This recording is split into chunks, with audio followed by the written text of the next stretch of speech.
Dear Heavenly Father, thank you so much for this opportunity to come here to Kingsburg. And I just ask that you send your Holy Spirit to speak your words through me tonight as we discuss this very intricate topic of worship. And Lord, be with each and every person in this room as they are maybe hearing this for the very first time. And just speak your words to them that you want to use me as your tool. I love you, Lord. Amen. So let me ask a question. Why do we worship? You ever sat there and thought about that? Why do we all have this deep desire and this deep need to worship something? Somebody. God put that in each and every one of us. We know that the entire war in heaven started because of worship. We know that as the end of the world draws near, the end struggle will be over worship. So it's an extremely important topic to understand. What is worship? Is there a right way to worship? Is there a wrong way to worship? If you look at Matthew 4:10, this is Christ speaking to Satan himself when he came down to tempt him. And then Jesus said unto him, Get thee hence, Satan, for it is written, Thou shalt worship the Lord thy God, and him only shalt thou serve. So coming out of the mouth of Jesus himself, he is saying that God is the only one that we should be worshiping.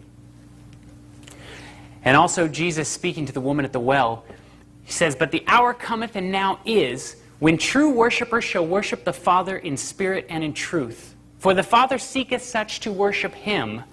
For God is a spirit, and they that worship him must worship him in spirit and in truth.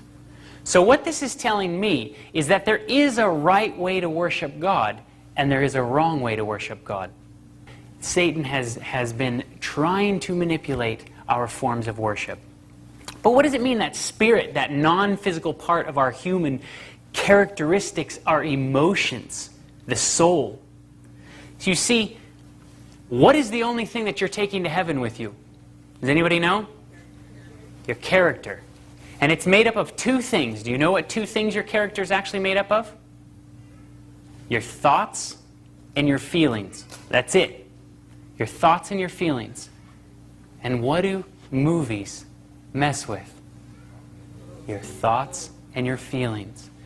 So it's really important to understand, in this whole realm of worship, we're dealing with our characteristics, our souls.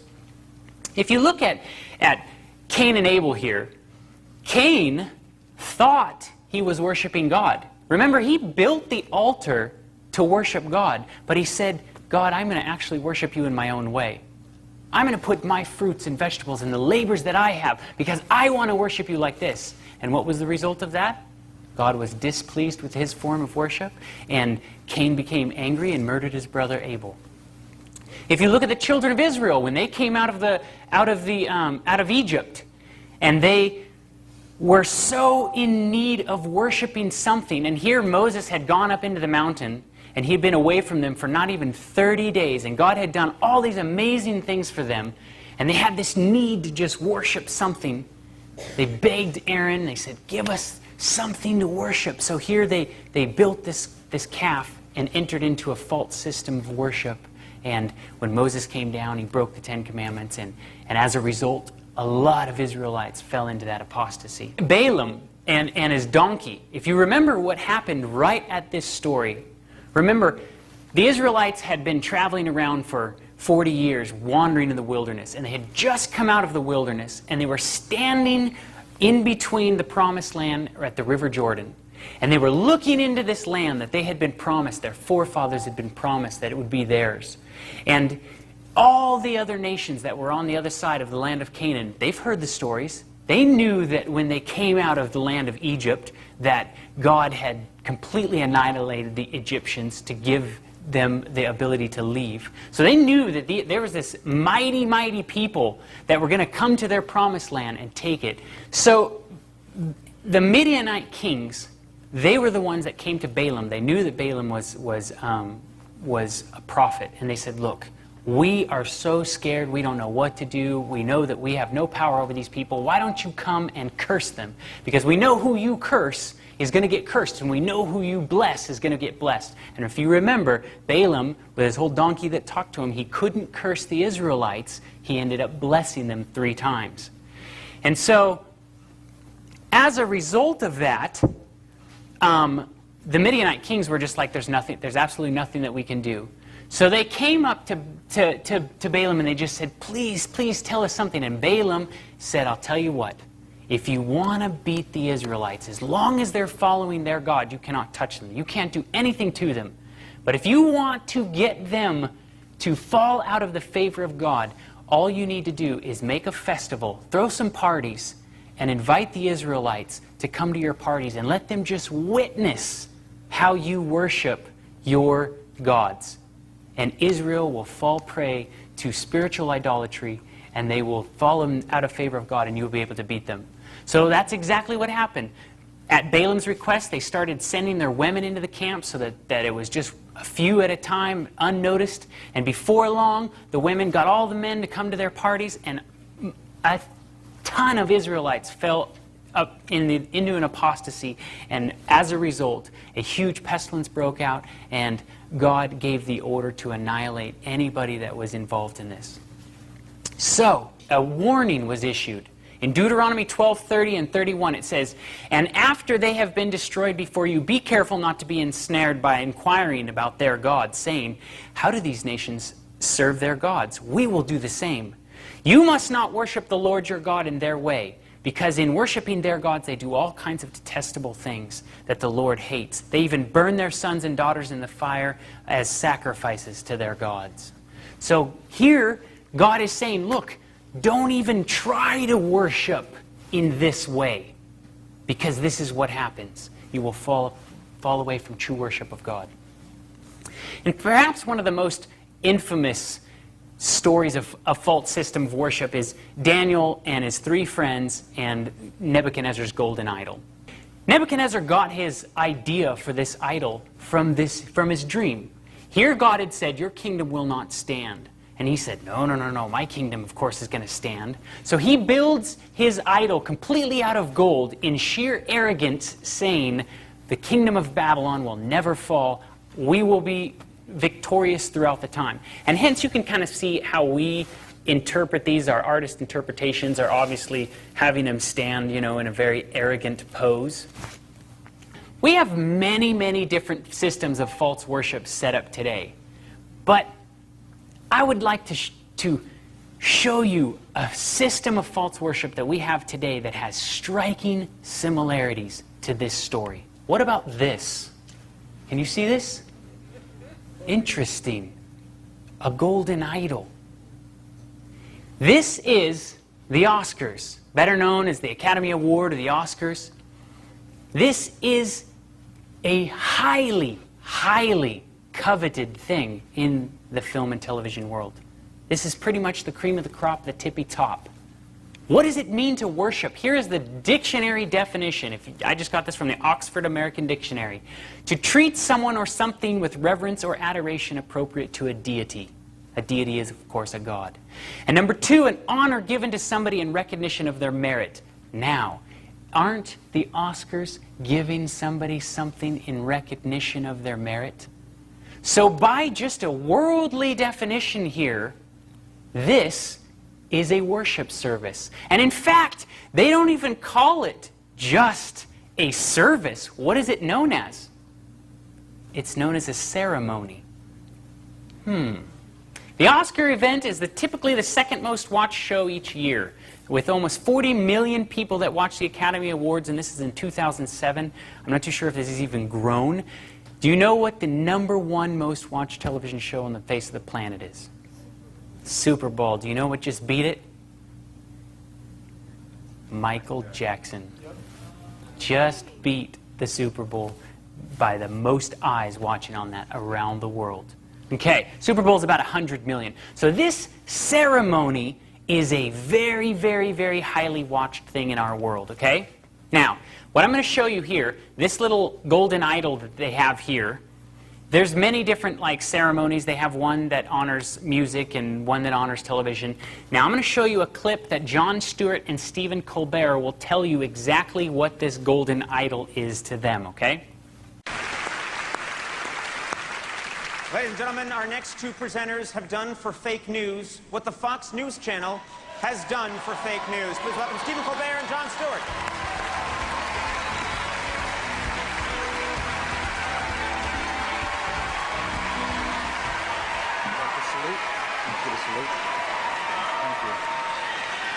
Thank you.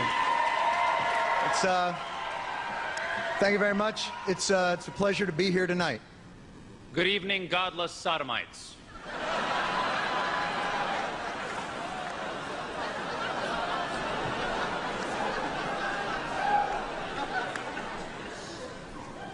What are you doing? I'm bringing the truth, John.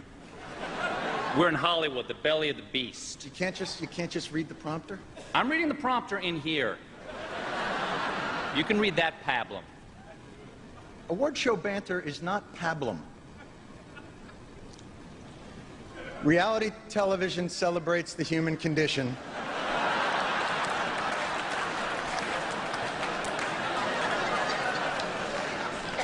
By illuminating what's extraordinary in the ordinary person. It warps the minds of our children and weakens the resolve of our allies.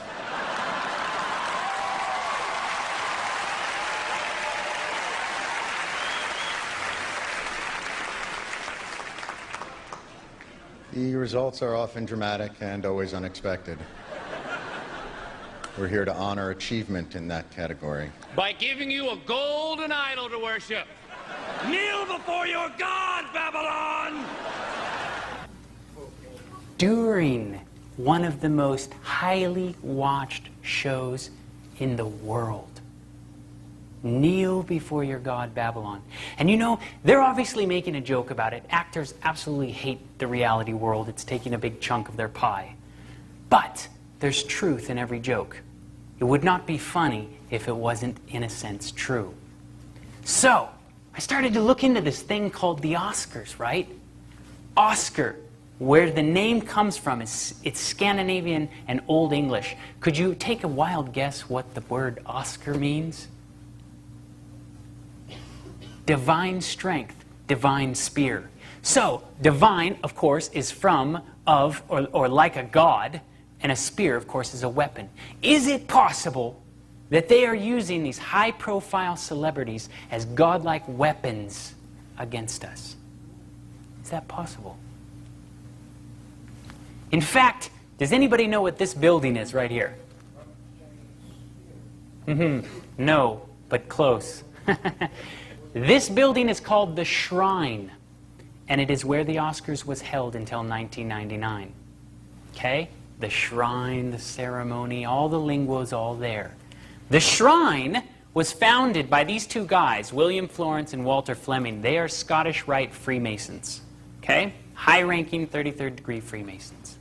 In fact, Hollywood has long time been involved in Masonic things. Here, Gene Autry, John Wayne, Nat King Cole, Duke Ellington, Cecil DeMille, Clark Gable, Walt Disney. These guys were all involved in the Masonic secret societies and things. For those of you out there that don't know what Freemasonry is, it's a group, a club, so to say, of people. They call it a secret society. There's many different levels that you get involved in. You climb the ranks, and as you kind of complete the different tasks, you get farther and farther up the ladder.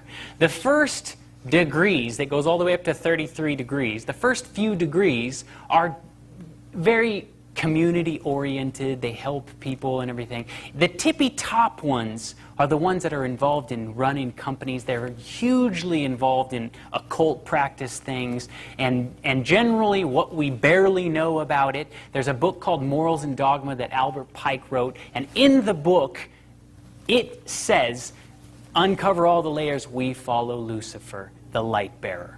So the farther up you get, these guys know exactly what they're doing, okay? But this isn't a meeting trying to convince you about these secret societies. I just want to point something out to you that is fascinating about the Oscars, okay? Oh yeah, these guys too. 3 of the most prominent guys from 20th Century Fox, Warner Brothers, and Metro-Goldwyn-Mayer, all 33rd degree Freemasons. This is called, if you guys can see this really well, this is called, the picture on the right, yes, you're right, is called a Masonic tracing board. What it is a teaching tool that they use to teach the first, second, and third degree Freemasons that are coming into Freemasonry how to spot things that are Freemason. So they hide things in there. Notice there's a ladder. Notice there's a checkered floor. There's a sun that's beaming light onto a greater sun and everything. There's various different elements of sun worship that are in it. This is called the Sun Man right here. If you really peel back the layers and study it, they've incorporated lots of sun worship into their things, okay? So this model picture is for somebody that's involved in Freemason. We'll be able to look at it and go, this is Freemasonry, okay? This is inside of the shrine. This is what it looks like if you look at the ceiling. You can always pick out Freemasonry things because there's huge sun motifs in it. You see the sun motif in the ceiling? Here's kind of a little bit better of a picture of it. Now this is a clip where he won for the life. This is in the shrine. This is in a Freemason building. This is the very last time that this has been held in this building till they moved it to the Kodak Theater, okay? This is a Masonic tracing board. Notice any similarities? Do you see the checkered floor? Do you see the archway? Do you see the sun? Do you see on the stage the sun beaming down onto an altar-looking thing? This is high-ranking Freemasonry that is literally stamping this, saying, we own this. This is us. So they moved to the Kodak Theater. This is the Kodak Theater right here. Notice the checkered floor. Notice the sun motif. It gets even more interesting. This right here on the left is called the Gate of Ishtar. It is the gate to Babylon. This picture up here on the top is Isis and Horus. These are Egyptian gods. Peel back the layers. They are sun worship. So sun worship is very much incorporated. In fact, I used to live right near here in Hollywood. If you look through that middle tower where all those people are standing on there, my apartment building that I lived on was right there to the right. And I watched this whole thing being built. Worshipping the sun dates all the way back to Nimrod. All the way back to the start of Babylon. And what they used to believe is that when Nimrod died, he went up into the stars, and all of a sudden we have this born star worship. Well, it continues. What is worshiping stars, though? Where did this idea of star worship start? Revelation 12:4.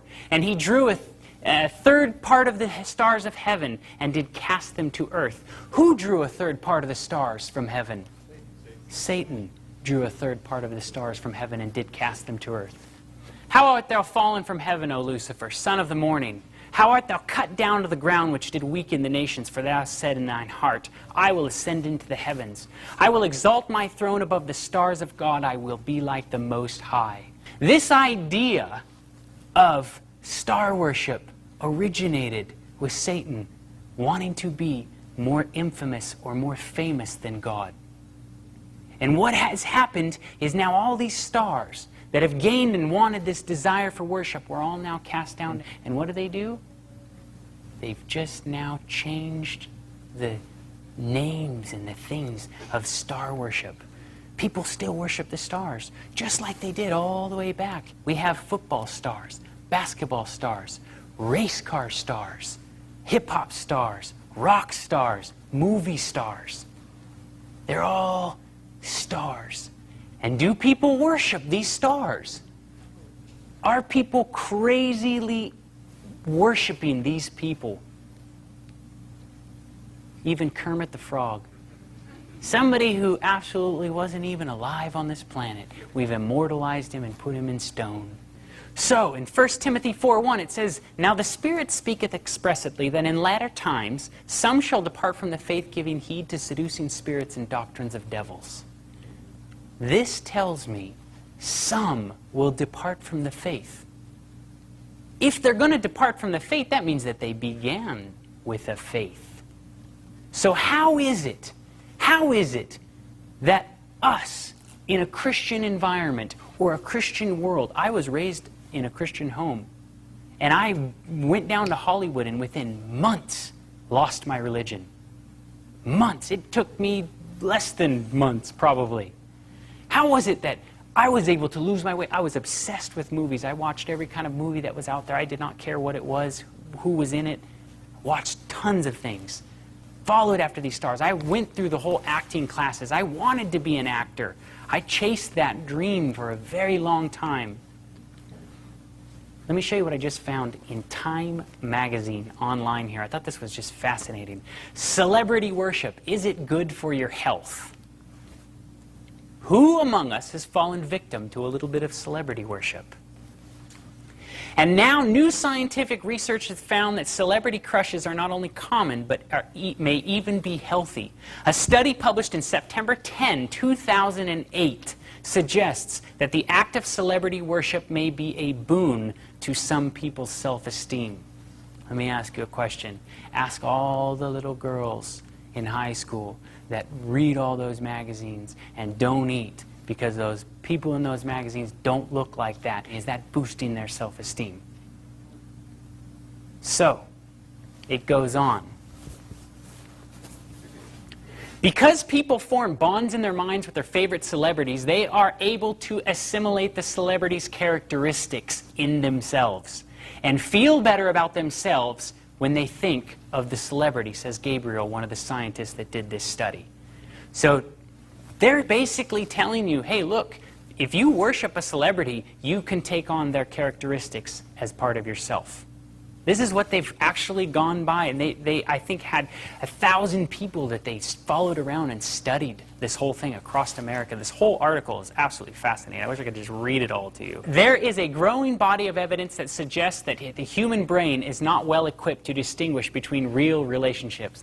As psychologists call them, parasocial or imagined ones. That means that some of the benefits people get from pseudo-relationships with celebrities may be the same as those reaped from real relationships and real-life interactions. It's okay to get caught up in the paralimania if her example makes you feel better about your chaotic life or of juggling work and family, as long as you realize that she won't be there to talk to you through your next family crisis. Isn't it just like Satan to set up a system of false worship that when you go through a family crisis, you think they're going to help you? No. And since the beginning of time, that Satan and his angels have gotten man to worship stupid little wooden idols, all of a sudden now he says, you know what's better than a wooden idol? Let's make those wooden idols into people. People make a lot better gods than wooden idols do. And so this idea of worshiping something other than God has just now changed, and they've attached it onto people. Michael Jackson. The media attention for Michael Jackson's funeral tops the Pope, a president, and a princess. The Pope that he's talking about is Pope John that just died. The president that he's talking about is Ronald Reagan. And the princess is Princess Diana. More people read and heard and seen about this than all of those. Isn't that amazing?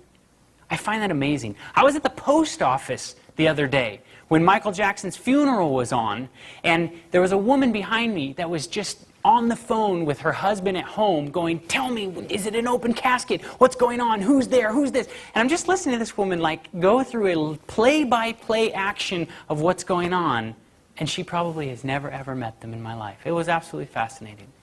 So I took a picture of Tom and Brandon today at the superstore, or supermarket. All these Michael Jackson covers of all the magazines. Just go through the grocery store and look it on the line, and you can start to see, man, he was highly worshipped. Even though he had issues with child molestation and all these other things, now they've immortalized the guy. How is it that these actors and actresses are so electrifying? How is it that they gain such a grip on you? You ever sat and thought and wondered that? How are so many of Hollywood's most famous actors and actresses able to be so amazingly effective and convincing in their performances? That guy was so electrifying that it came through the television. How is it that they can move us to laughter, tears, or anger at the drop of a hat? Are they truly gifted with natural talent, as many suggest? You see this and you're dazzled by their talent. Do they possess a creative streak of genius that is unknown to most men? Or unknown to most men, are they in fact possessed? Is it possible that these actors and actresses are possessed by demonic spirits who have a specific agenda to fulfill?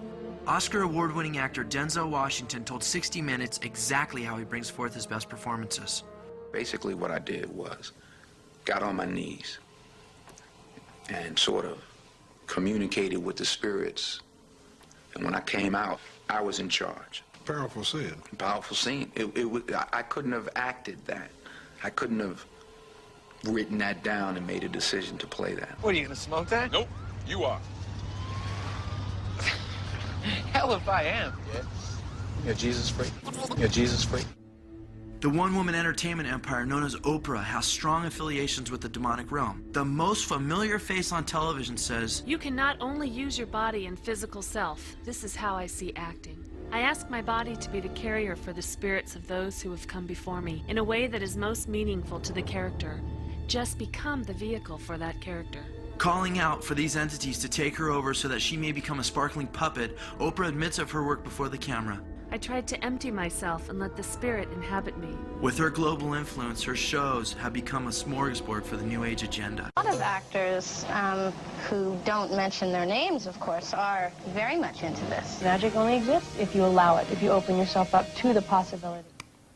And here, like Denzel Washington says, wow, I got down on my hands and knees and I prayed to the Spirit, and when I got up, I was in charge. I couldn't have written that down.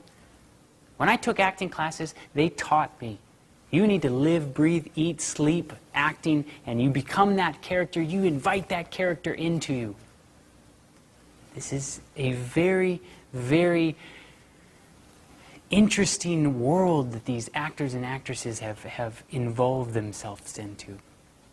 There is a man named Aleister Crowley. He is known as the most evil man of the 20th century. If you peel back the layers of most music and movies, he is hugely influential into writers and actors, and he was highly involved into the occult. He was known as like this horrible, like satanic priest. The BBC did a wonderful documentary on this guy if you ever want to see it, and it's not a Christian perspective. They called it The Most Evil Man, and you can watch it on YouTube. It's absolutely phenomenal what this guy was into. He wrote a book called Magic in Practice and Theory, where he outlined one of the best ways to become possessed by a demonic spirit. There are 3 main methods for invoking any deity. The third method is the dramatic, perhaps the most attractive of all. Certainly it is to the artist's temperament, for it appeals to his imagination through his aesthetic sense. So he's saying if you want to become possessed, acting is a great way to possess yourself with a different spirit, is what he's saying. Here's what Socrates has to say on acting. In like manner, the muse, first of all, inspires men herself. The muse is the spirit, if you will, that inspires you to be an actor. Because they are inspired and possessed. They are simply inspired to utter that which the muse impels them. For not by art or by knowledge do you say what you say, but by possession. Now, I find what he has to say actually has, in a sense, a weird sense, a lot of spiritual truth to it. Think back on the time that Christ cast out the demon. And what did the demon do? He went away from the house, and he came back to check on the house, and when he found that it was completely clean and in order, but nobody was home, he went out and he grabbed 7 more unclean spirits and came in and possessed his house. Right?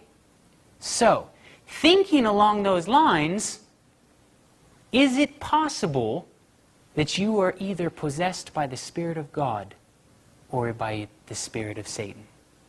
Is it possible, looking at it from a biblical perspective, that if you're not possessed by God, You can have an unclean spirit come into you and bring 7 demons, and they're not knocking on your door asking if they can come in. So let's go through a little bit of movie history here. I'm going to bring you back, way back to the 1920s here with Rudolph Valentino. Anybody heard of this guy? Yeah, this guy was so famous. This guy was the Brad Pitt of his day. Women flocked to this guy. He was this passionate guy that all of his movies were about getting the girl and making out with them. And he was so famous that wherever he went, there was huge crowds that would gather. They actually had to have police follow the guy around. And it was said that when he would smoke his cigarettes and throw them on the ground, people would dogpile the cigarettes and try to pick them up and bring them home and have a little shrine with them or something. This guy was hugely worshipped, okay? Most of his movies came from his wife here, Natasha. They would actually write together. And this is coming from a book that is all written about Natasha, his wife. Every night, Valentino's wife, Natasha, would hold a seance, calling forth help from the spirit world in her creative undertaking. And then with pencil and paper in hand, she would go into a trance and start writing. It's called automative writing in the occult world. After her outpourings were typed up, they were brought to the set the very next day and given to the director. And this is actually what they would make. So if you watched Valentino's movies, this is where they're coming from. She would have these seances, get possessed, write, and then she'd go give them to the director. Almost overnight, you see, America was built on very deep religious moral values. Overnight, what was considered sinful, sex outside of a marriage, was now starting to be redefined as popular, trendy, and even like exciting. Then Mae West hits the scene. And once again, America is still very deep into religious morality. So here's what Mae West has to contribute. 1930s, motion pictures were one of the mainstays of the Great Depression, and attendance to movie theaters skyrocketed. Hello, folks. I wish you were up here at Mr. Grauman's beautiful theater to see the grand opening of premiere of my new picture, I'm No Angel. Of course, I didn't call it I'm No Angel for nothing. Don't forget, come up and see me sometime. Movie star Mae West was also known as the Queen of Sex and the Statue of Libido. Her work helped to topple the biblical sexual boundaries that were deeply embedded in the people of the early 20th century. She can have a romance with somebody outside of wedlock. I've got another man in my life. It was pretty raw. I don't know how many that makes. It was pretty raunchy for that era. Well, when I'm good, I'm very good. But when I'm bad, I'm better. No star had greater impact in the long run than Mae West. Mae West was a one-woman sexual revolution. A one-woman sexual revolution was what she got stamped with. This one woman started to completely change the way that Americans were starting to view sex and their relationship between a man and a woman. She was hugely involved into the occult world. Her psychic, Kenny Kingston, reflects on her life, and in a documentary that Kenny Kingston openly admits, when she was upset and had no one been able to come up with a script idea, she walked about her room saying, "Forces, forces, please come and help me write a script." She would begin to hear voices and images, and as the plot was revealed to her, once again, automative writing. Mae would summon stenographers to work with her around the clock, and she would lie in bed in a trance-like state, dictating as the spirits entered her. And if you really think about Mae West's movies, it doesn't take very much stretch to understand I'm No Angel, the sensational Mae West. You know, these are obviously speaking of biblical things, but starting to break them down. Marilyn Monroe hits the scene a little bit later, once again pushing those boundaries farther and farther down the road of how we view sex and the relationships. And here's what Marilyn has to contribute. 7-Year Itch blew the lid off 1950s conservatism. Hey, wait a minute! It shocked audiences with its irreverent look at marital infidelity. I mean, I wouldn't be lying on the floor in the middle of the night in some man's apartment drinking champagne if he wasn't married. and showcased Marilyn Monroe in her most sexually suggestive role to date. Let me just go put something on. I'll go into the kitchen and get dressed. The kitchen? Yes, when it's hot like this, you know what I do? I keep my undies in the icebox. She was the sexual icon of her particular time and became, I think, the sex star of the century. She could make you do anything in the world from that big screen. That what has Marilyn Monroe got that a million other women have and prefer not to show? Well, that's pretty vulgar, if you ask me. I have a message for your wife. You can see those early signs of changing values. I'd like to stay here with you tonight. I'd like to sleep here. I think it's very nice, but I'd rather it were me. I think it's wonderful. I think it's wonderful, wonderful, wonderful. Very nice, some girl. Monroe attributed her ability to affect the public to other entities that would inhabit her and take her over. She was known for entering into deep trances before each scene. One of Monroe's close personal psychics recalled how she would draw attention from the spirit world, asking for their guidance. When she saw a camera, any camera, she lit up and was totally different. The moment the shot was over, she fell back into her not very interesting position. And I don't know how to explain that. Isn't it interesting that Mr. Hugh Hefner, filthy Mr. Hugh Hefner himself, says, look at her, she's starting to unlock the morals and values. The value system. You're starting to see a trend here? And you're starting to see how they're just unlocking one step farther, these sexual boundaries. And if you look at where our movies are today, it doesn't take a very hard look at it to go, wow. I mean, these movies were just child's play compared to what we have now. Here's what she says she was quoted saying, Jacqueline Hyde, more than two. I'm so many people, sometimes they shock me. I wish it was just me. And if you've seen any documentaries of her, she lived a tortured life, constantly just hearing voices in her head and things like that. And if you look at some of her movies, it doesn't take very much, dedicated to the new Monroe Doctrine. Don't bother to knock, a wicked sensation of the girl in room 809. Where are these movie ideas coming from? What are these channels telling these actors and actresses to get involved in? And if you look at today, Original Sin, I mean, these movies are just commonplace. Zack and Miri make a porno. Even though that's like a funny movie, I mean, look at the content that they're making. Sex Drive. This is all about losing your virginity. And right here it says he's leaving virgin territory. Force throwing it away. Why? Why are they attacking our sexuality? Does anybody want to answer that? I'll tell you why. Because your sexuality and your spirituality are very much so intertwined. If they mess up your sexuality, chances are they're messing up your spirituality. Christ was constantly referring to the church as his bride, as a relationship between us, because that relationship is how we understand. The relationship between a man and a woman is how you understand the love of God between us.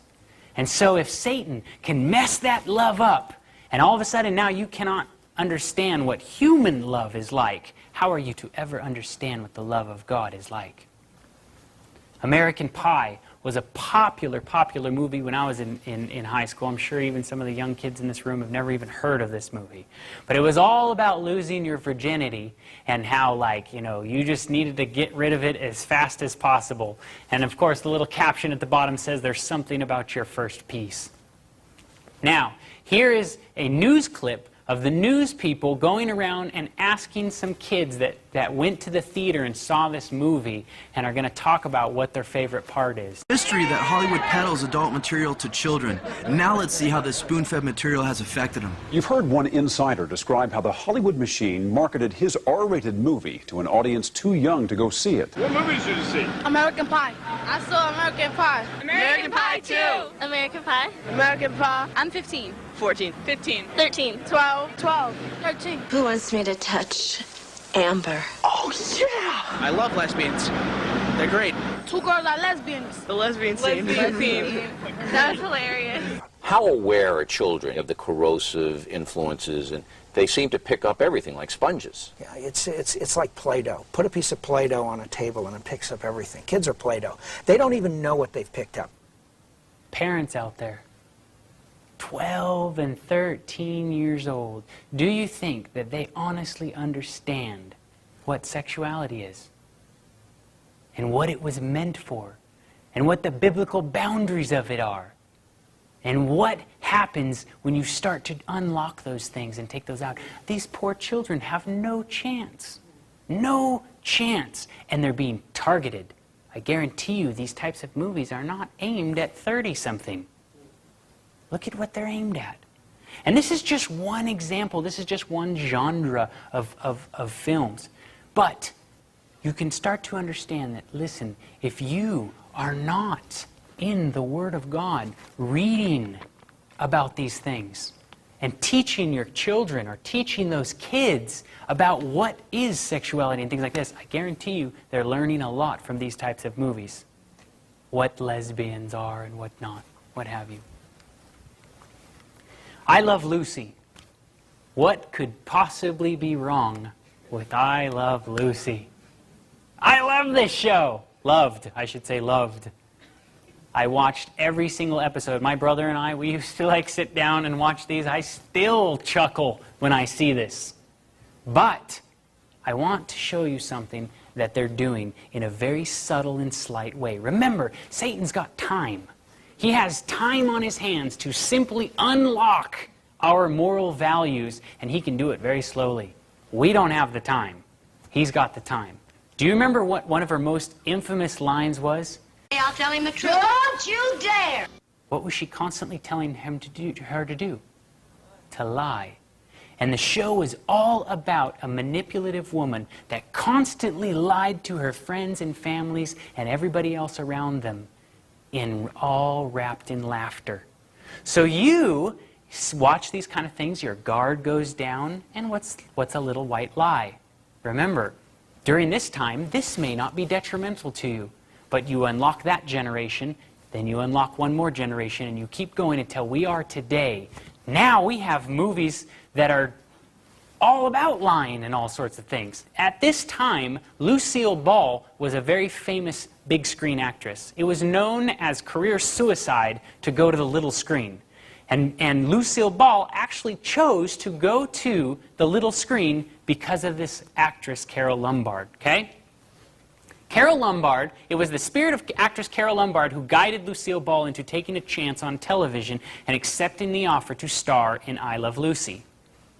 The glamorous comedian who had died in an airplane crash of 1942 appeared to Lucy in 1951.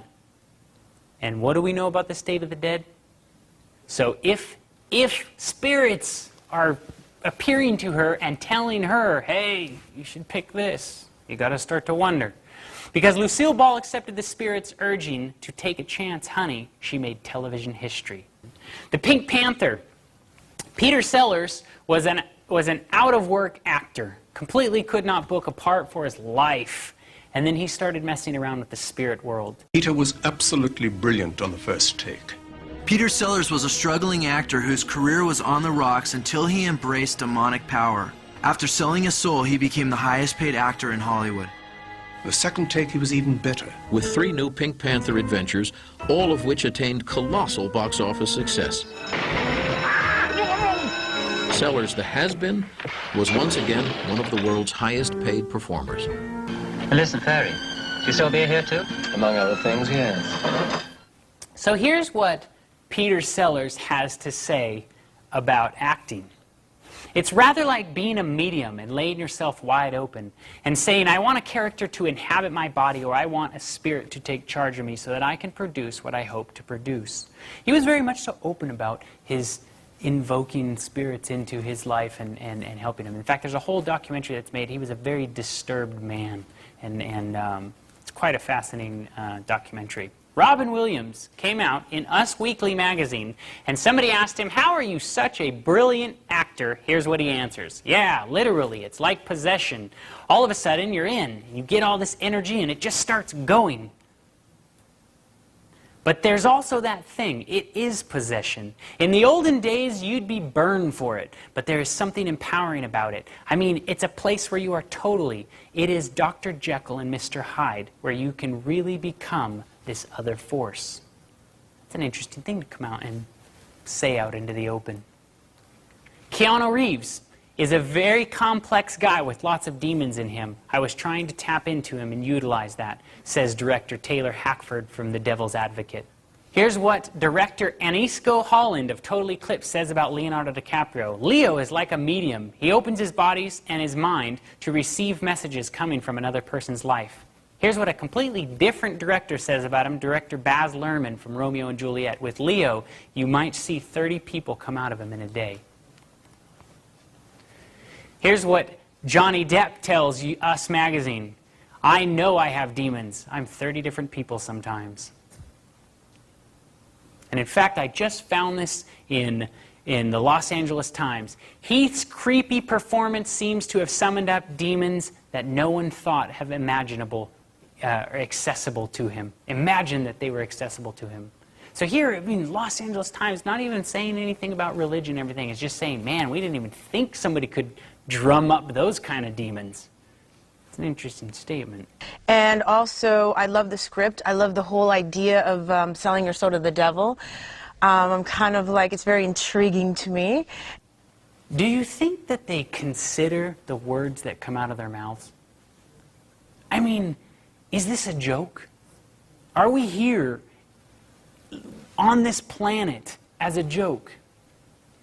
Do you think that God is looking down on us going, oh man, they're just playing things where they, you know, go out and sell their soul to the devil, but it's just a movie. Just make believe. This is very real to them. And yet, these actors and actresses just act like this is an everyday thing. The Watchmen just came out. It was a very popular movie with the younger people. Anybody heard of this movie, Watchmen? Any superheroes? These are all superhero comic books. There's a guy named Alan Moore, who is a very famous comic book writer from England. Okay? He just came out with this movie, The Watchmen. Most of his movies are hugely Gnostic, occultic, like very weird, strange things about them and everything. He's written a Superman here. He wrote a movie called The League of Extraordinary Gentlemen, where Sean Connery played in that movie. Swamp Thing from Hell, that was a Johnny Depp movie. V for Vendetta, that was a popular film that just came out not too long ago. Well, anyway, here is a clip of Alan Moore talking about he is very open with his worshiping of demons. And in fact, he said that his demons is what actually propelled his career. And he follows this god called Glycon. And he'll tell you all about it. Alan Moore is a writer and magician from Northampton. He's a stranger to hairdressers and worships his very own god in his very own way, blurring the lines between religious belief, magic, and the power of the creative imagination. Alan's familiar on his journey of faith and worship is an ancient Roman glove puppet snake called Glycon. How did you first go about worshipping Glycon, and what form does the worship take? Well, it's irresistible. He's certainly the coolest, most rock and roll looking god that I have ever seen. I just fell in love at first sight. What's in it for you, though, following Glycon? I believe that every single individual human being should probably make their own peace with the universe. I mean, we're all of us different emotionally, we're all different physically, intellectually. It would be really odd if we were all the same spiritually. So, I mean, that's why I have a problem with religion, per se, because religion, the very word, it comes from the same root word as ligature and ligament, and it means to be bound together in one belief, which I find a bit creepy and a bit unnatural. You can't have that conversation with a Christian fundamentalist. I mean, religious fundamentalism, I mean, it's a bit of a misnomer, because if you actually look back at the foundations of Christianity, you find that the thinking is a lot more flexible. Yeah. The kind of what we call fundamentalism these days is basically entirely based upon 1930s tent show revivalism. Right. It goes back no further than about 80 years.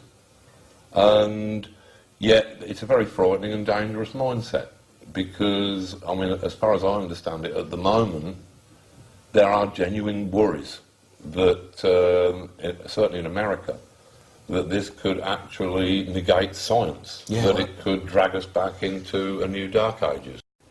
Here, he is saying religion is possibly going to negate science.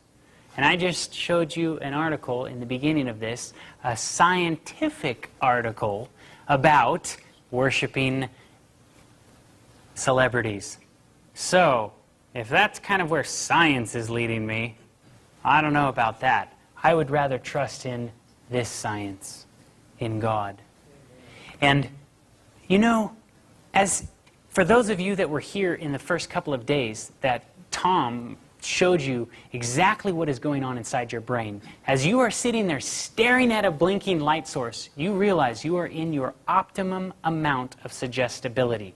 They know this, they've done studies on this, they can scientifically prove to you that they can tell you things in this dark room, and you will actually soak them in and believe them and walk away with that.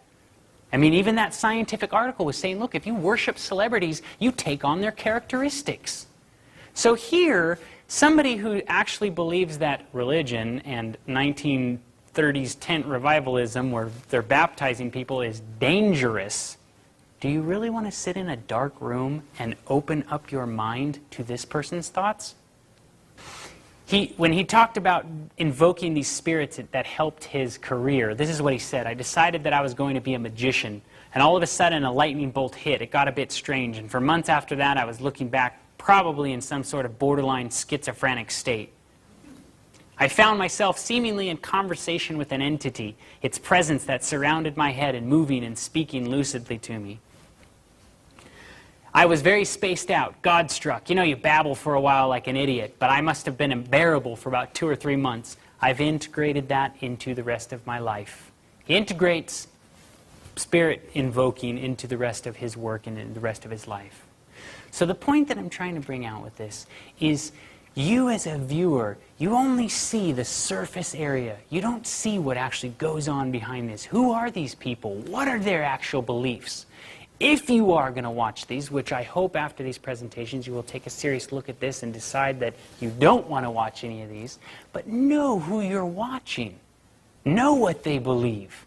Because like every piece of art, the art is meant to change you. That's what art is. It's to change the viewer. Anton LaVey, the guy that started the Church of Satan, actually built the Church of Satan off of the writings of Aleister Crowley. Won't go into all that, but Anton LaVey was the tippy-top guy of the Church of Satan, okay? This is what he says about the television. The television is the mainstream infiltration for the new satanic religion. The TV set, or satanic family altar, as this guy likes to call it, has grown more elaborate since the early 50s, from tiny fuzzy little screens into huge entertainment centers covering entire walls with several monitors. What started as an innocent respite from everyday life has now become in itself a replacement for real life for millions, a major religion of the masses. This is coming from the Church of Satan.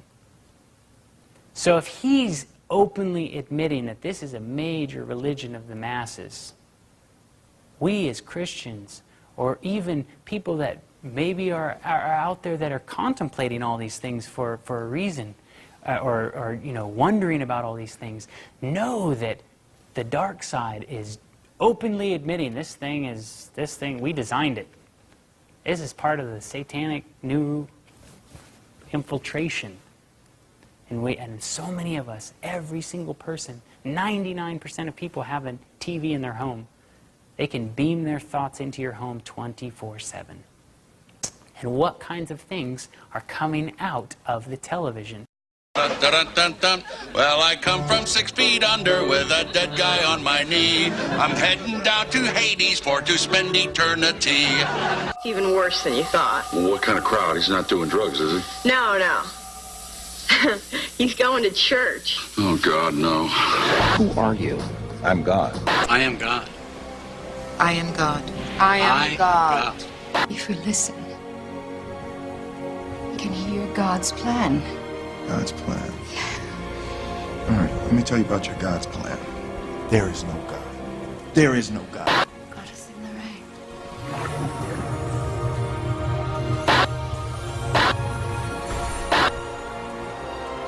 You die for nothing. Who are you carrying all those bricks for anyway? God? Is that it? God? Well, I tell you, let me give you a little inside information about God. He's an absentee landlord. Worship that? Never. Can I ask a question? Did you notice the checkered floor? Did you notice the altar? If you start to look at the sets, you start to see how this is way beyond what we even know. We're scratching the surface. This goes so much deeper than what we can even show you. And, you know, just to sit here and point out, look at all these things, look at all these things. Why are they doing this? The devil is doing his best to mess with who we are worshiping. That's what this is all about. Are we following God? Are we following Christ? Or are we following what the world tells you? So many people are focused on Michael Jackson. What about these things of God? An eternity that we are struggling with right now. And if you really look at it, what is the Bible trying to teach you to do? What is this thing designed to do? Is it telling you to go out and kill a bunch of people? Is it telling you to cheat on your wife? Is it telling you to do all these horrible, evil things that are daily being pumped at us? So, I just ask and pray that you guys, when you go home this weekend, really think about, what is true worship? And is it possible to have both feet in both sides of the fence? Can you worship things of the earth and still reserve worship for God? If you really want to know what happens when you do that, study the Israelites coming out of Egypt. We are on the edge of the promised land. What they went through is exactly what we are going through right now. We are in Egypt.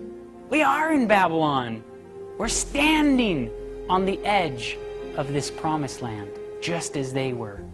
And Satan is trying to send his evil influences and his women and all of his people just so that we would witness how they worship and how they party. And all of a sudden, we would fall prey, just like the Israelites fell prey at the River Jordan. So, let's say a word of prayer. Dear Lord, thank you so much for your amazing love. Thank you that you have always been there for us. And I just praise your name for sending your Son to die on our cross and die our death in the amazing opportunity that you've given us to be called the sons of God. Love you. Amen.